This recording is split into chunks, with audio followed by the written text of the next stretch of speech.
Hey beautiful people, it's Tochi. I'm a speaker of life and welcome to Snatching Our Crowns, a curated space dedicated for women all over the world to snatch our lives back and become the best and fullest versions of ourselves together.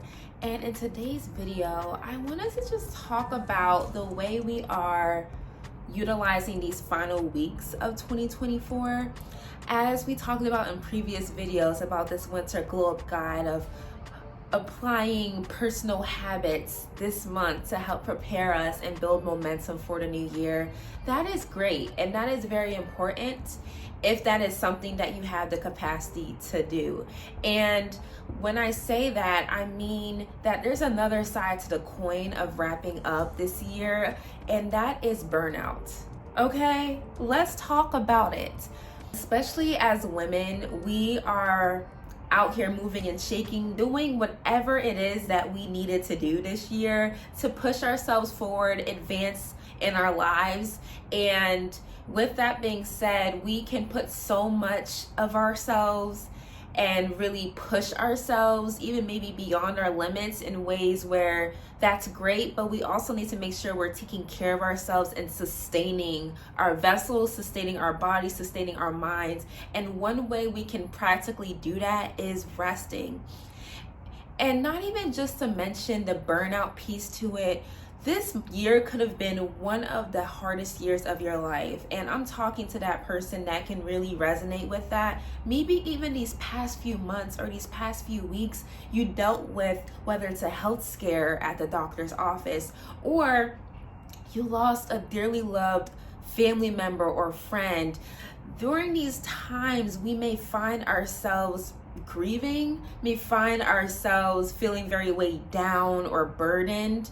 And I want us to recognize that it's really important that we take inventory in our hearts so that we can really prepare ourselves to perform well, and not just perform well, but to be well as we enter the new year. So given that we may have gone through various challenges, maybe burned out, let's talk about how can we stop rushing ourselves and not feel like we have to have a million goals lined up right now so that we can start working on them before 2025, but we actually rest and recover and reflect before the new year. Slow and steady wins the race, okay? When one thinks about rest, it may be easy to associate rest with laziness, being a slug and wasting your time, but rest is far from that.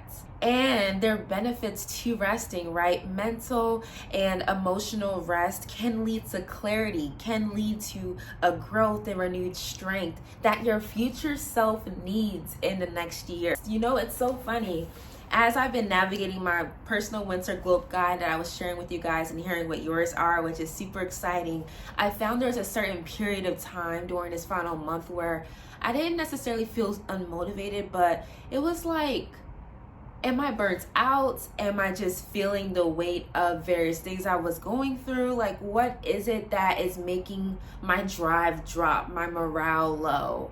And after talking with a fellow loved one of mine, she suggested that, you know what, yes, you can balance your personal habits and goals you have for the month with rest. Make sure that we are keeping rest top of mind as we close out the year, because rest actually can be a habit, right? Rest should be a goal. Instead of us feeling like associating hustle to habits, we can also associate rest and recovery to our habits. So let this be the other side of the coin to the winter glow up guide of allowing ourselves to recognize that we need to prioritize rest in these final weeks or days of 2024. One of the ways that one can rest in an effective way is by processing and feeling, especially as women. We need to learn how to and continue to honor our emotions. Sit in silence, right? What does it mean, or what does it look like to honor your emotions? And it may look different for each person. You know, Honoring your emotions can look like you dusting off your journal that you may have left on your bookshelf for a couple days or a couple weeks. Dust it off and open it up and just take a pen and just write down what is on your heart.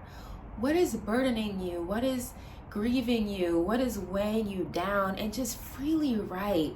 Freely write. Don't even wait to have perfect grammar or a perfect way to communicate and articulate your thoughts or what's on your heart. Just release it, right? And not just release it, but I encourage you to invite God in that process and let the Holy Spirit minister to you and speak to you as you're cathartically writing away. Now, it may not be taking a journal and writing things down. It may be for someone else taking their phone and voice recording, right? Utilizing that voice recorder app to just speak aloud what is impressed on your heart. What are things you've gone through? What are things that you're struggling with, that you're grappling with? What are events in your life that has happened recently or even in the beginning of this year that you are still processing? Because we're all in process, regardless of your age or stage, we're all still in process. So allowing yourself to, whether it's utilizing the voice recorder app and recording it, opening up a journal and journaling away, or even taking your phone, opening the camera app and making it a video diary of you speaking aloud, even if you're crying, whatever that means. And you can delete the video afterwards, right? Like whatever that looks like for you, to be able to release what you find is weighing you down, do so. And it doesn't have to be this perfect diary entry.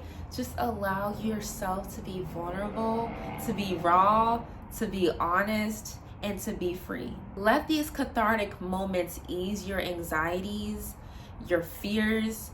Maybe a time for you to express your anger over things that may have happened to you that isn't okay, that is unjust, and give that to God. And allow this to be a time of divine exchange where you release your anxieties, your frustrations, your fears to God, and He will then exchange that. He'll take it and exchange it for His surpassing peace that surpasses all understanding, with His comfort in moments of grief or loss, with His joy that is unspeakable, that is not contingent on your circumstances. So allow it to be a way that you can experience a divine exchange with God. And it doesn't have to be a one-time experience. We are human beings, and every single day we need to continue to express what is weighing us down and continually communicate that, right? And so having God be one of those people, one of those safe spaces where you can really come to Him as your Heavenly Father, as your closest friend, the one who is a shepherd of your soul, the lover of your soul, and you can just be His child and air out all things that are bothering you. And He is not intimidated by it. Even if you're angry at Him, even if you're upset with Him, you can tell that to Him. You don't have to feel like you have to be perfect to come to Him. He can take it. Matter of fact, He wants to hear you. He wants to wipe every tear from your eyes. And He's craving you. Like, He is right there with you, and He wants to comfort you. He wants to console you. He wants to counsel you. So allow yourself to come to Him with your mess, with your baggage, with your weight, and He will carry that load with you. Give yourself permission to pause, whatever that means. Give yourself permission to pause. Maybe you planned on doing XYZ and you're listening to your body, you're like, I don't have capacity. Maybe you need some time to just pause, maybe sleep in a little bit. Maybe when you're exercising and you're going for a walk, maybe extend your walk a little bit longer and just walk. Or sit in silence, right? Like, and let your mind wander and allow yourself to just reflect and imagine, like, whatever it looks like for you to pause. I encourage you to give yourself pockets of time as we close out the year to do so. And you know, when it comes to this conversation of resting, recovering, reflecting, let's reflect on what we're proud of. Let's reflect on some wins of this year. Let's reflect on highlights. Let's reflect on things that happened this year that has still to this moment blown your mind, that you are so beyond grateful for, and to sit in that gratitude. I'm even curious, like, drop down in the comments, what is one thing that you're proud of that you did? What is a highlight of this year, so that we can be inspired by one another and we can encourage one another to lean on that gratitude. Because in order for us to have greater capacity to do bigger and better things in a new year, let us allow ourselves to reflect on this year, because this year was a year that you've come into a version of yourself that you haven't before. You have grown, you have developed yourself in ways that is still becoming, and it's glorious. And so allow this to be a time where you can reflect, where you can release, where you can process, where you can cultivate gratitude. Because as we close out this year, let's not forget what God has done. Let's not forget what we did, because it can then give us inventory and ideas to set forth into the new year by us being mindful of what we've accomplished and setting out goals and intentions that align with what we started, the momentum we started this year, and bringing that to a fuller force in the following year. And as we close out, let this be a reminder that as we are reclaiming our crowns with this channel, right? This channel is called Snatching Our Crowns, so that we can be able to snatch our lives back, snatch our health back, whatever that means, snatch our joy back, snatch our mind back, snatch our voice back, whatever has been taken from us, stolen from us.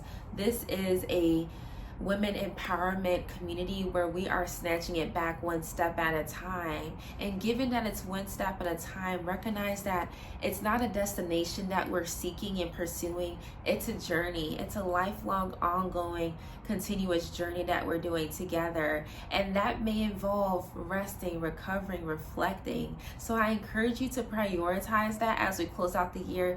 Yes, continue to dream, have these goals set out for the new year. And with the same breath, allow yourself to rest, allow yourself to recover, process what you've gone through, journal, have ways to cathartically release, exercise, process, and then also just reflect before the new year.